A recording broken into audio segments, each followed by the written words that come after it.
กว่าจะหยิบยื่นความช่วยเหลือให้กับมนุษย์ได้เทวดาท่านก็มีสังคมของท่านคือมีทั้งเพื่อนมีสามีมีภรรยามีเจ้ามีนายมีบริวารมีความฮักความผูกพันเหล่าญาติหรือคนถูกรู้จักของท่านอาจจะจุติมาเกิดในโลกมนุษย์ท่านก็ยังมีกิเลสมีความห่วงหาอาทรเหมือนกับคนเฮา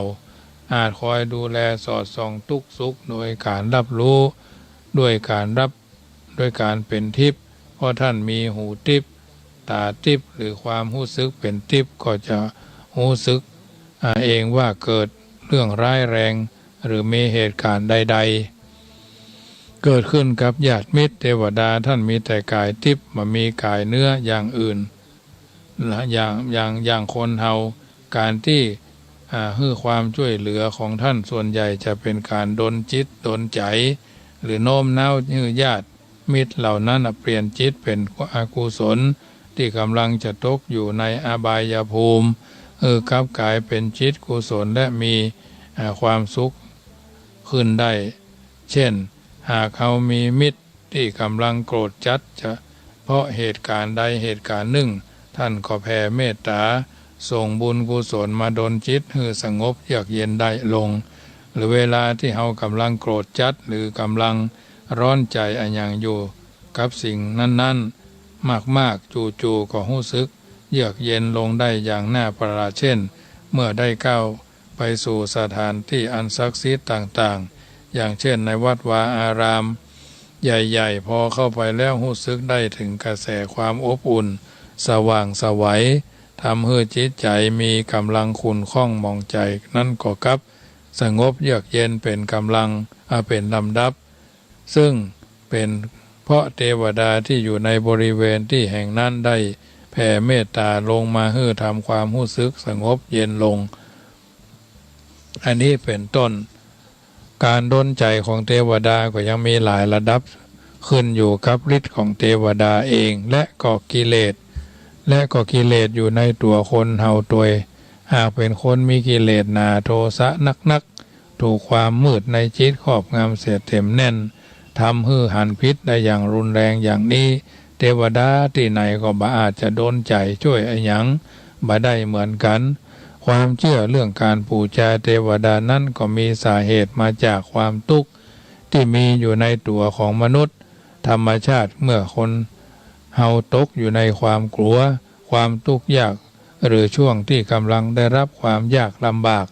อุปสรรคขวากหนามที่ผ่านเข้ามาในชีวิตทั้งหลายนำมาซึ่งความเครียดและบ่แน่ใจว่าสิ่งที่กำลังจะทำต่อไปนั้นจะเกิดผลดีชีวิตหรือไม่ซึ่งเป็นเหตุให้มีการบูชาเทวดาหรือสิ่งศักดิ์สิทธิ์ทั้งหลายขึ้นมาเพื่อหาที่เพิ่งตั้งใจและหาแรงสนับสนุนให้ผ่านพ้นวิกฤตหรือแม้กระทั่งผลักดันให้ประสบความสำเร็จการบูชาเหล่าเทพเทวดาในปัจจุบันมีความเข้าใจผิดที่มีความคลาดเคลื่อนอย่างรุนแรงในที่นี้ขออนุญาตยกตัวอย่างการบูชาที่เข้าใจผิดกันอย่างมากซึ่งอาตมาภาพไม่ได้มีเจตนาจะลบหลู่สิ่งศักดิ์สิทธิ์ดังกล่าวแต่อย่างใดเพียงแต่ต้องการยกตัวอย่างที่ชัดเจนให้หันชัดเมื่อหลายปีก่อนมีการบูชาเทวดาชื่อว่าจตุคามรามเทพมีชื่อเสียงโด่งดังมากมายดังระดับที่คนทั่วประเทศรู้จักกันไปทั่วแต่ละแห่งแห่แหนกันให้เจ้าบูชาจนแทบบัดตันความต้องการพร้อมกับการตั้งชื่อรุ่นเป็นแบบอย่างรุ่นโคตรรวยโคตรทุนโคตรเศรษฐีและชื่อรุ่นอื่นๆแถมมากมายวัดอาตมาภาพก็ยังเคยได้รุ่นทวดโคตรเศรษฐีที่สำนักแสงธรรมหนอหลวงปู่นฤทธิ์นรินโทถวายจำนวน5,000 องค์เอามาให้เขาบูชาองค์ละ200-3,000 องค์ญาติโยมก็ได้ทำให้พิพิธภัณฑ์สำเร็จลุล่วงไปด้วยดีอันนี้ก็อานิสงส์ของจตุคามรามเทพเป็นสิ่งที่ปรากฏเฉพาะบุคคลนั้นๆเพราะฉะนั้นพอเข้าเขียนชื่อ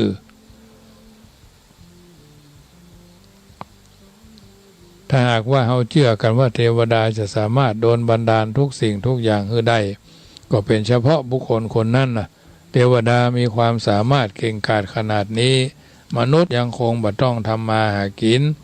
เหนื่อยแค่ไปเจ้าเทวดามาปูจาก็นอนรอความสำเร็จก็จะได้รับมาอย่างนี้ก็คงจะมีคนนอนรอความร่ำรวยและความสำเร็จได้เต็มบ้านเต็มเมืองดังนั้นก่อนที่จะบูชาเทวดาสิ่งศักดิ์สิทธิ์ใดๆก็ตามขอพึงระลึกเรื่องหนึ่งเป็นพื้นฐานสำคัญก่อนเรื่องสำคัญที่ว่าก็คือเรื่องกรรมพระพุทธเจ้าได้ตรัสไว้และมีบันทึกในพระไตรปิฎกที่ปรากฏอยู่ในจุรกัมมวิภังคสูตรในมัชฌิมนิกายพระสุตตันตปิฎกมีใจความว่าสัตว์ทั้งหลายมีกรรมเป็นของตนมีกรรมเป็นผู้ให้ผลมีกรรมเป็นแดนเกิดมีกรรมเป็นเครื่องติดตามมีกรรมเป็นที่พึ่งอาศัยกรรมย่อมจำแนกสัตว์เลวสัตว์ประณีตแตกต่างกันจากใจความนี้จะหันได้ว่าถ้าไผ่ทำกรรมอันใดไว้บอกว่าดีบอกว่าชั่วย่อมได้รับผลของกรรมนั้นๆเช่นเดียวกับการที่เฮาหว่านพืชแบบใดลงในดินก็ย่อมจะได้รับผลของพืชชนิดนั้นว่ามีวันอื่นเป็นไปได้กรรมจึงเป็นตัวกำหนดชัดเจนเพราะฉะนั้นญาติโยมสาธุชนท่านผู้ฟังทั้งหลายทีนี้การบูชาเทวดาก็เหมือนกับสิ่งศักดิ์สิทธิ์อื่นๆที่เราต้องทำการปฏิบัติบูชาโดยการสร้างคุณงามความดีคือนักภายหลังการทำบุญใดๆแล้วก็ต้องทำการเชื่อมบุญไปให้ท่านโดยเมื่อคณะที่กรวดน้ำก็ตั้งจิตอธิษฐานอุทิศบุญกุศลให้ท่านด้วยประโยคอุทิศบุญที่ว่าอีทังสัพพเทวานังโหตุสุขีตาหุนตุสัพเพเทวาขอส่วนบุญนี้จงสำเร็จแก่เทวดาทั้งหลายทั้งปวงขอให้เทวดาทั้งหลายทั้งปวงจงมีความสุขเมื่อทำการเชื่อมบุญให้เทวดาได้รับบุญนั้นแล้วเทวดาก็จะมีความรู้จักกับผู้ที่ทำบุญอุทิศเวลาที่เขาเกิดเรื่องเดือดร้อนในทางใดก็ตามท่านก็จะมาช่วยเขาอย่างแน่นอนและถ้าอยากจะพิสูจน์ว่าจะพบกับประสบการณ์ของการอวยพรคือคุณของเทวดาเหล่านั้นเขาต้องทำเหตุถูกตรงและกับได้ผลโดยในที่นี้หมายถึงการพัฒนาจิตมีคุณธรรมเช่นเดียวกับเทวดาเช่นเขายังคงความมีศีลธรรมมีความประพฤติละชั่วกลัวบาปหิริโอตตัปปะมีกายวาจาเป็นในใจเป็นอุโบสถศีลอยู่เป็นปกติทุกขณะมีสภาวะจิตที่ดีใสสะอาดผู้ที่ได้รับประพฤติได้ถูกตรงตามความนี้แล้ว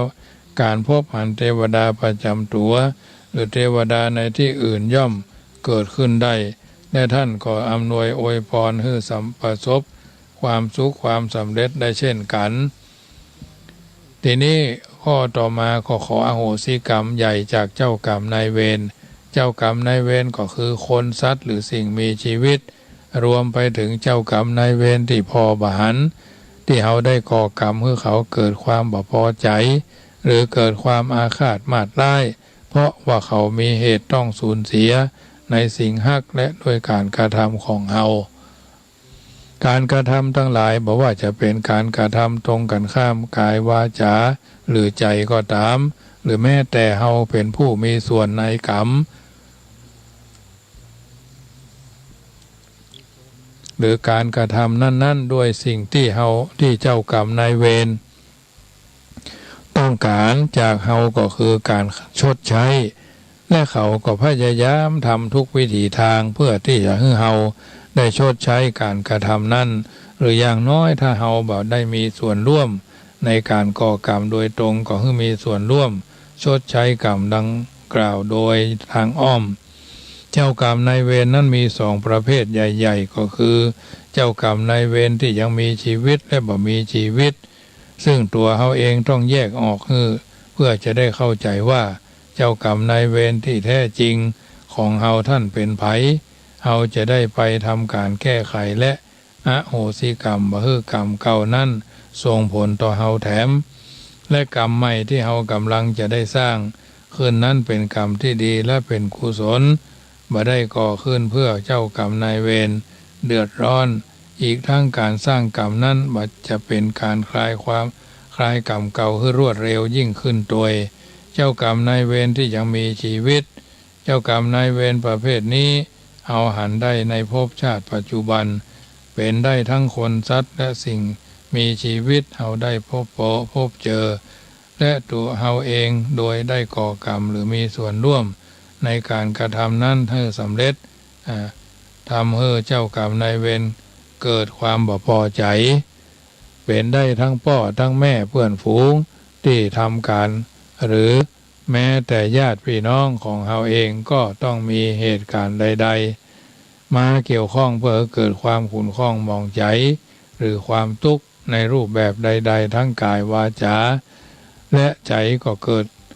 ก็คือการเกี่ยวพันกันกับ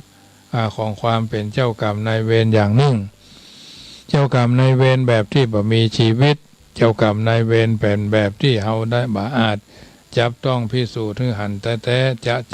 แบบเจ้ากรรมนายเวรแบบมีชีวิตได้เปรียบไปก็เหมือนกับกระแสไฟฟ้าที่พอบ่หันซับแต่สามารถทำให้หลอดไฟฟ้าสว่างได้หรือเป็นได้เหมือนกับคลื่นวิทยุที่พอบ่หันบ่มีสีบ่มีรูปแต่กลับมาทำให้วิทยุเกิดเสียงได้เจ้ากรรมนายเวรประเภทนี้จักเป็นผู้คอยสกัดกั้นความสุขหรือความสำเร็จของเฮาในทุกวิถีทางจนกว่าเฮาจะได้ใช้ชดใช้หนี้หมดเสี่ยง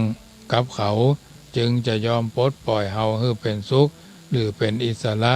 ซึ่งเจ้ากรรมนายเวรประเภทนี้เป็นได้ทั้งเหล่าพูดผีปีศาจหรือวิญญาณตามความอาฆาตอันเนี้ยเป็นต้นญาติโยมสาธุชนท่านผู้ฟังทั้งหลายค่ำคืนของวันนี้เป็นค่ำคืนของวันศีลวันพระญาติโยมได้ยินได้ฟังน้ำธรรมคำสอนแล้วก็นำไปเป็นข้อเตือนจิตสกิดใจจักบ่ได้ทำผิดพลาดคาดเคลื่อนความเป็นจริงเพราะฉะนั้นเพื่อเพิ่นการบ่ฮื้อเป็นการเสียเวลาญาติโยมเอาก็พากันมาแผ่เมตตาให้เจ้ากรรมนายเวรเนาะจะได้เข้าสู่นิพพานรับเป็นสุขตื่นเป็นสุขกันทั่วหน้าโดยการกระถวายตัวก่อนบำเพ็ญกรรมฐานพ่องอย่างพ่องนี่นะอโหสิกรรมว่าสัพพังอปาราทังขมะทะเมพันเตอุกาสะทวารัตเยนะกะตังสัพพังอปาราทังขมะทะเมพันเตอุกาสะขมามิพันเตกรรมชั่วอันใดที่ข้าพเจ้าทำไว้ด้วยกายวาจาใจในพระพุทธพระธรรมพระสงฆ์คุณพ่อแม่ครูบาอาจารย์ผู้มีพระคุณเพราะความไม่รู้ความหลงความงมงายความรู้เท่าไม่ถึงการขอพระพุทธพระธรรมพระสงฆ์คุณพ่อแม่ครูบาอาจารย์และผู้มีพระคุณจงอนุญาตโทษโปรดให้ข้าพเจ้าหลุดพ้นจากความทุกข์ยากลำบากเข็ญใจความชั่วความทุกข์อย่าได้ใกล้ความไข้อย่าได้มีขอให้มีความสุขสวัสดีมีชัยหายทุกข์หายโศกหายโรคหายภัย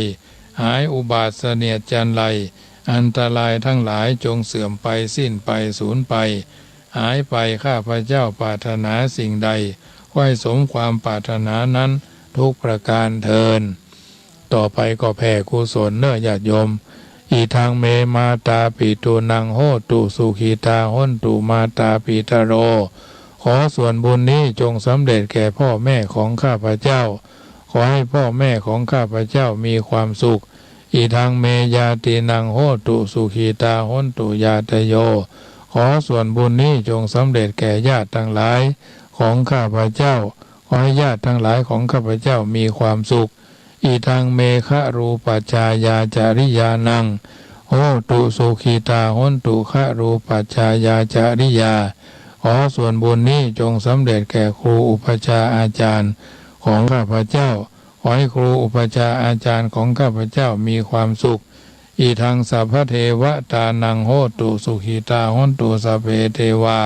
ข ขอส่วนบุญนี้จงสำเร็จแก่เทวดาทั้งหลายทั้งปวงขอให้เทวดาทั้งหลายทั้งปวงมีความสุขอีทังสัพพเปตานังโหตุสุขิตาหนตุสัพเพเปตา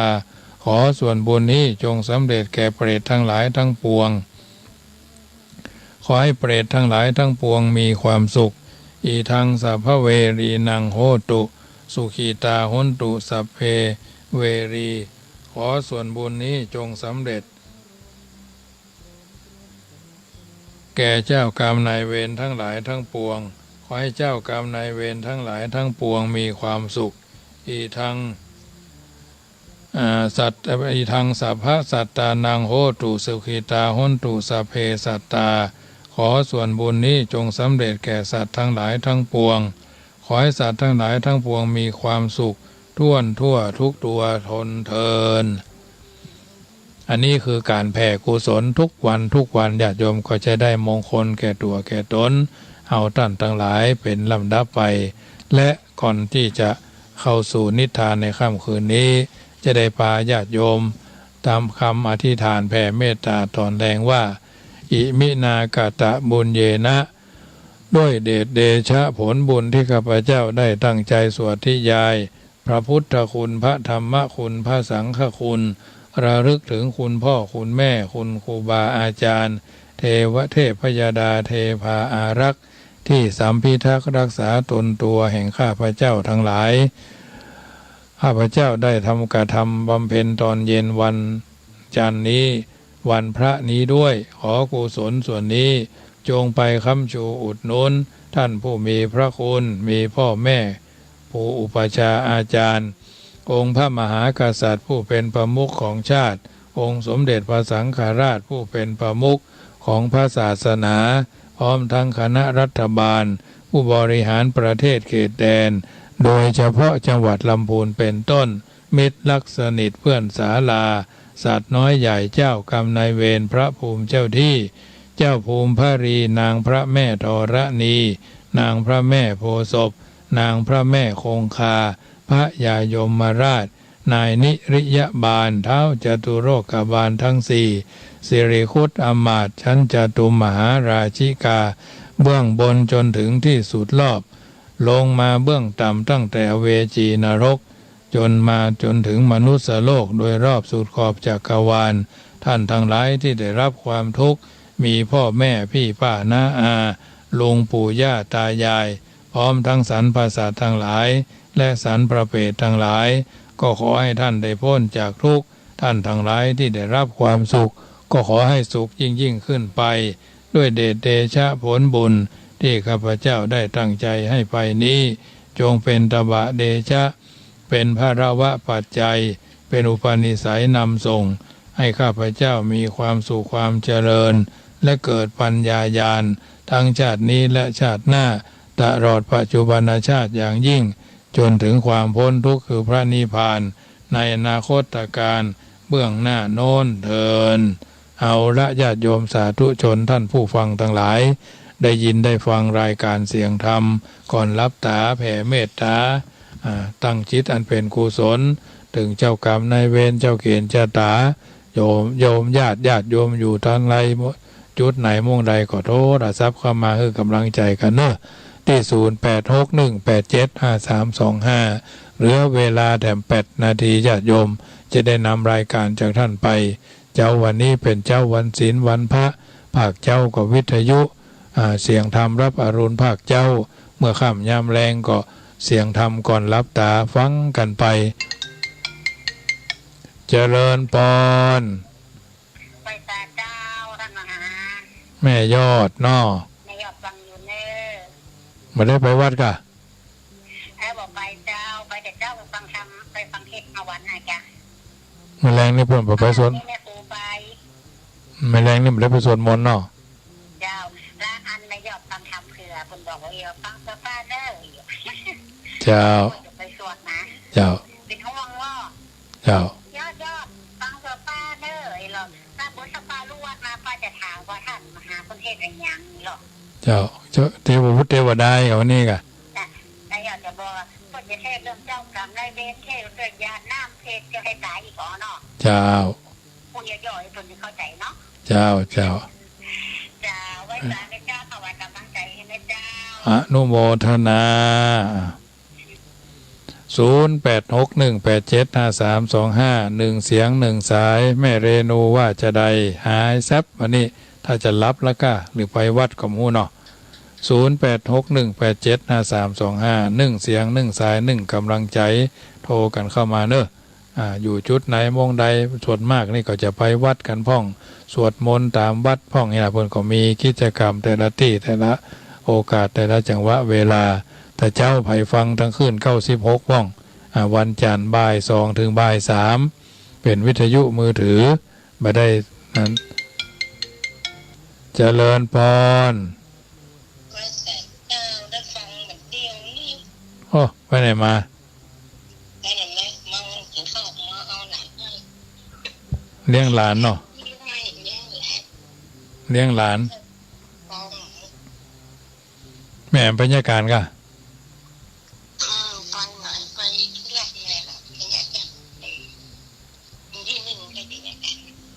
เจ้าเป็นกำลังใจเนอโมทนาแม่บัวพัดเวียงคุมกามสายที่3เนาะสายที่2เนาะสายที่1ปกติแม่เรนูก้อนแก้วเนาะวันนี้จะไปวัดจ้ะไปสวดมนต์วัดใดวัดหนึ่งจ้ะวัดพระสิงห์จ้ะเนาะทั้งนี้ทั้งนั้นก็ถือว่าเป็นกัลยาณมิตรที่อยู่กันเนาะ2สายก็ดี3สายก็ดีส่วนมากวันศีลวันพระจะไปสวดมนต์กันวัดใกล้บ้านแต่ที่วัดจังกำนี่โดยมากก็สวดกันตอนเจ้าใส่บาตรก็ใส่ตอนเจ้าเทศนาธรรมก็เทศนาธรรมตอนเจ้าเรียบร้อยฮัลโหลนมัสการพระท่านแม่บุญโยงป่าเหวจ้าอยู่เลยแม่ก็อยู่เชียงคานด้วยกับคุณน้องล่าอยู่ในห้องนี่แล้วฟังกะฟังก้าฟังว่ามีเด็กเดี๋ยวเอาเด็กซื้อไปโอ้บ่มีแต่ก้ามเดือนเนี่ยฟังชัดเจนดีเนาะฟังชัดเจนจ้ะฟังตูเนี่ยโอ้แฟนครับคนใหม่กะเป็นกำลังใจแม่บุญโยงเนอะเดินทางปลอดภัยทั้งไปทั้งกลับเนาะจะโมทนาเจ้าแม่บุญโยงไปเหี่ยวปุ่นเพิ่นไปตานเตียนกับพระครูดังคลักษ์ณัฐพัฒน์ณัฐกโรวัดหมู่บุญปีนี้ไม่ได้ไปโดยเพราะติดศาสนกิจหลายอย่างเพิ่นเอาควายมาถวายเพิ่นเอางัวมาถวายพ่องเอางัวไป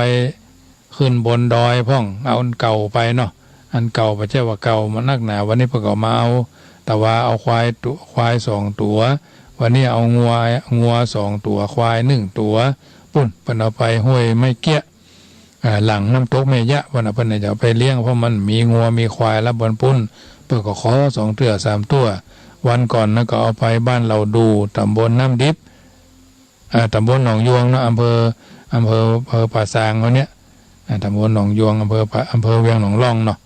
เพิ่นก็เอาไปเลี้ยง2ตัวควายตัวงัวตัวตังแม่วางก็ขอมาแถมเดี๋ยวนี้ก็เป็นอันสรุปได้ว่าควายอยู่ที่นี่6ตัวงัวอยู่ที่นี่5ตัวนะ5ตัวจะมาวันที่22นี่แถมตัวเป็นควายลูกควายหนุ่มควายน้อยเนาะเอาได้เลี้ยงมาเมื่อน้อยก็ยังควายน้อยเนาะเหมือนเราเลี้ยงละอ่อนน้อยนะแรงมาก็ให้หาห้องหาแม่มันเนาะแง่หานะก็ไปยี่พอมันเนี่ยน้อยเนาะมันเราเลี้ยงเมื่อน้อยยังควายน้อยมันบ่ลึกเพื่อเราว่าไม้อ่อนดัดง่ายไม้แก่ดัดยากนะเพราะฉะนั้นวันตะวานี่ก็อาจารย์มหาวิทยาลัยอาจารย์โรงเรียนส่วนบุญเพื่อก็เอามาถวายตวงเพื่อเอาอวัยวะของงัวไปเปลี่ยนลิ้นหัวใจเพื่อนนี่กาเพื่อนว่านั่นน่ะหมอแพทย์ประเดี๋ยวเพื่อนทำได้สบายก็เลยมีโอกาสได้ต่อชีวิตให้เพื่อนวันที่22นี่ก็เหมือนกันเพื่อนอยู่กรุงเทพเพื่อนเป็นมะเร็งก็ให้เอาไปเปลี่ยนหัวใจอย่างเพื่อนมีพี่อ้ายเพิ่นเคยทำไปแล้วก็ดีจะเอางัวมาถวายทำตัวนึงก็เลี้ยงให้มันมีงัว5นะงัว5ควาย7นะญาติโยมก็เป็น10ปลายเนาะ วัว5ควาย7ก็เป็น12ตัวโลนึงก็เลี้ยงกันไปเขาแล้วยังมีควาย11งัว6นะญาติโยม10ปลายพอดีเพิ่นเอาไปเราดูควายตัวงัวตวงเนาะเอาไปบนดอยควาย3งัว5งัว2เนาะเอาไปเป็น5กับ2ก็เป็น5เป็น6เป็น7เนาะเอาไปเลี้ยงเขาก็ดูแลไปมันเป็นควายน้อยแต่มีอย่างควายที่อยู่เป็นควายที่บ่ลึกควายที่บ่ดื้อโดยมากที่ไปเนี่ยดื้อทั้งนั้นดีดเจ้ามันจะดีดเจ้ามันก็ลายเตื้อ